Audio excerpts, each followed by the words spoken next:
Ya, Bismillahirrahmanirrahim. Assalamualaikum warahmatullahi wabarakatuh. Saudaraku muslimin dan muslimat dimanapun berada. Alhamdulillah, salatu wassalamu ala rasulillah amma ba'dah. Kembali kita ngaji Nabi Muhammad SAW. Pada kesempatan yang berbahagia ini kita akan membahas tentang zakat dan sedekah berkaitan dengan hutang. Atau bisakah harta zakat dan sedekah ini digunakan untuk membantu saudara-saudara kita yang sedang terlilit hutang. Sebagai latar belakang, perlu kita pahami bersama bahwasanya hutang ini wajib dibayarkan. Bahkan Rasulullah SAW tidak berkenan untuk memimpin sholat jenazah orang yang masih memiliki hutang. Nah, kalau kita baca fakta di masyarakat kita, banyak saudara-saudara kita yang terpaksa karena keadaan, karena ekonomi yang sedang tidak baik-baik saja, kemudian berhutang.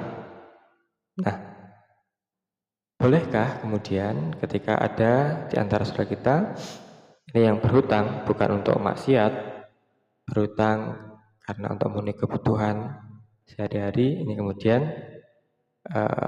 diberikan zakat dan juga sedekah untuk membebaskan saudara kita itu dari pinjaman atau hutang yang terbelit atau membelitnya. Ya, saudaraku muslimin dan muslimat yang berbahagia. Baik, mari kita simak sebuah riwayat hadis.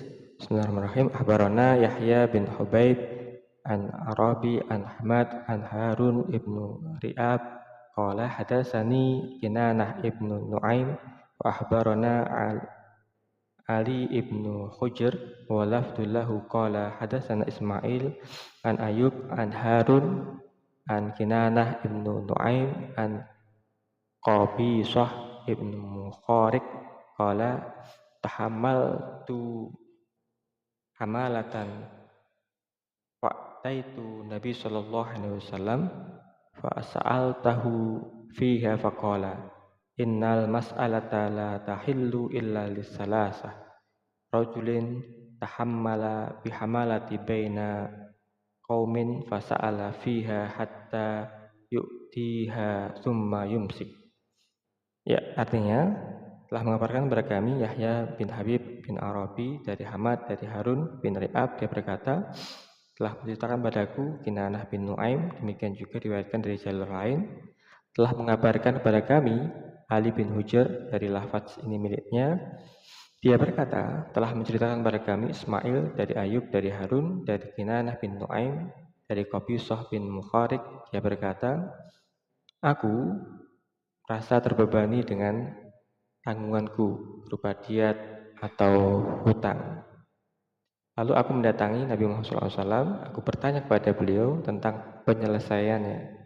Beliau menjawab, sesungguhnya permintaan itu tidak halal kecuali bagi 3 orang, yaitu laki-laki yang mempunyai tanggungan bagi kaumnya, lalu ia meminta-minta hingga ia dapat menyelesaikan tanggungannya. Setelah itu ia berhenti untuk meminta-minta.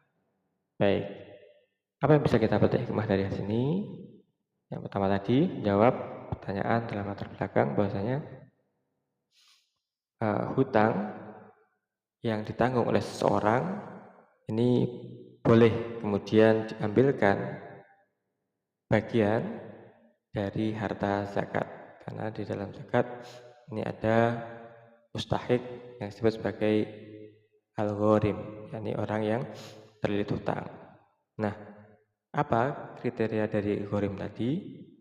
Yakni orang yang berhutang bukan untuk keperluan maksiat, berhutang untuk mendamaikan kaumnya, berhutang bukan untuk sesuatu yang bersifat konsumtif dalam arti kebutuhan yang tidak wajib, berhutang untuk sesuatu yang mewah atau sesuatu yang di luar kebutuhan pokok.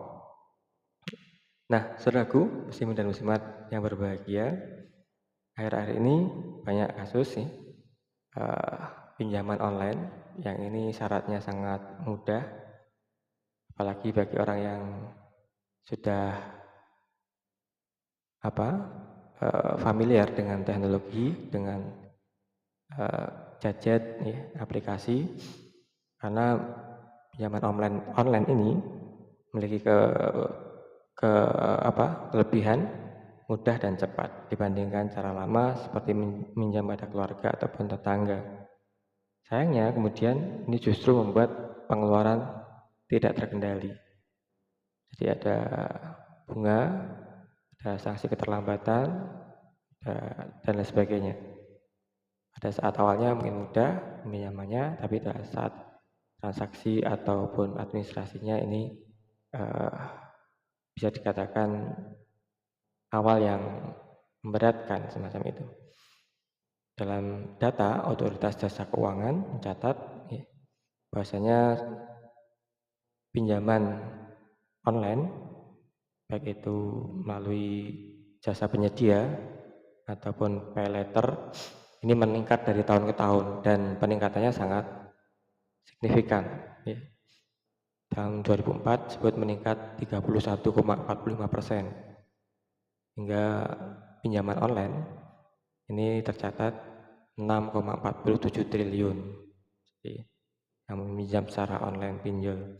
Kemudian tahun 2025 pola yang sama meningkat bahkan 41,9%. Jadi dari 31 2024 meningkat menjadi 41 di tahun 2025, yakni mencapai 7,12 triliun pinjaman online. Nah, saudaraku muslimin dan muslimat yang berbahagia, hal ini kalau kita tidak kaji, kita tidak cermati dan tidak kita waspadai bersama-sama, maka jangan sampai saudara-saudara kita, keluarga kita, tetangga kita, ini kemudian karena mudahnya proses peminjaman online, ini kemudian bergegas atau berbondong-bondong melakukan pinjaman online yang kecenderungannya semakin tahun semakin meningkat. Nah, pinjaman online ini berkaitan atau dekat sekali dengan judi online. Nah, saudaraku muslimin dan muslimat dimanapun berada, Indonesia ini menempati peringkat teratas dunia untuk pemain judi online.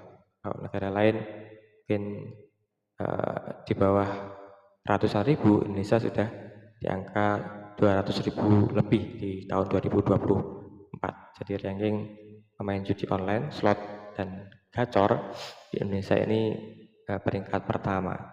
Hal ini bisa jadi nanti menyebabkan tadi pinjaman online-nya juga meningkat, karena ini berkaitannya dengan deposit rupiah di saldo dan sebagainya.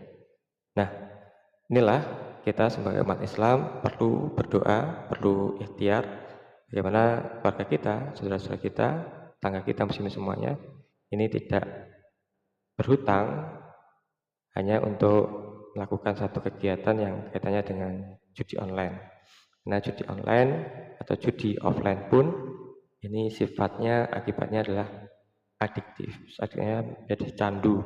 Kalau belum kalah, belum habis, ini belum mau berhenti. Alhamdulillah semua, alhamdulillah bahkan sampai kejadian mencuri, kejadian merampok, kejadian berhutang, begitu secara online ataupun offline.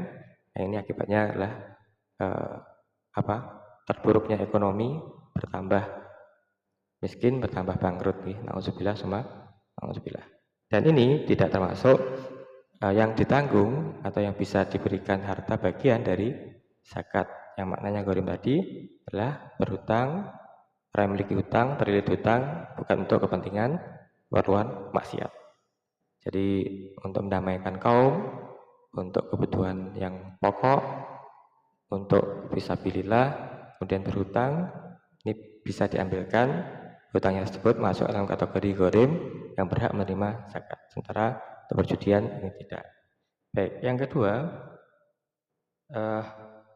saudaraku yang berbahagia, orang yang berhutang online ataupun offline bukan untuk maksiat, hutangnya telah jatuh tempo pada saat pembagian zakat, dan ia kesulitan membayar, ini berhak untuk mendapatkan bagian daripada zakat. Berikutnya yang ketiga, orang yang berhutang untuk islah zatul bain, mendamaikan perselisihan. Yang dimaksud adalah orang yang menanggung hutang yang tujuannya mendamaikan dua pihak yang bersengketa, seperti sahabat siapa tadi? Mukharik nih, Qabisah bin Mukharik, yang mendamaikan, dia menanggung diat atau denda atas tuduhan pembunuhan dari satu kaum yang itu didakwakan, sementara untuk mendamaikannya perlu diberikan diat 100 ekor unta, kemudian ditanggung oleh Qabisah bin Mukharik tadi, dan ini bisa untuk kemudian diberikan bagian dari zakat untuk meringankan tanggungan hutang islah zatul bain. Yang keempat, orang yang berhutang karena menjamin hutang orang lain, sedangkan ia dan orang itu yang ia jamin sama-sama kesulitan dan tidak mampu membayar hutang, ini pun bisa mendapatkan bagian dari zakat dan sedekah. Baik, sementara itu orang-orang yang memiliki hutang semata-mata karena kredit, kepentingan harta yang kelak akan dia miliki seperti kredit rumah mewah, mobil mewah, kendaraan baru, dan lain sebagainya terjadi di masyarakat kita dewasa ini, maka itu tidak serta-merta menjadi algorimin yang berhak menerima zakat atau sedekah untuk membantu melunasi hutang mereka. Sebab hutangnya tadi bukan untuk kebutuhan pokok yang mendesak. Saudaraku muslimin dan muslimat yang berbahagia, inilah indahnya agama Islam, dan saya mengajarkan kebijaksanaan untuk mengatur keuangan kita sendiri, keluarga kita, tidak berhutang kecuali untuk kebutuhan yang mendesak, apalagi untuk berjudi online. Na'udzubillah semua. Semoga Allah Subhanahu wa taala senantiasa memberikan hidayah inayah kepada kita, keluarga kita, anak keluarga kita, muslimin semuanya, untuk dapat memberikan sedekah kepada saudara-saudara kita yang terlilit hutang. Berikan sebagian zakat untuk saudara-saudara kita yang terlilit hutang, ya, dimanapun berada. Amin ya rabbal alamin. Terima kasih. Assalamualaikum warahmatullahi wabarakatuh.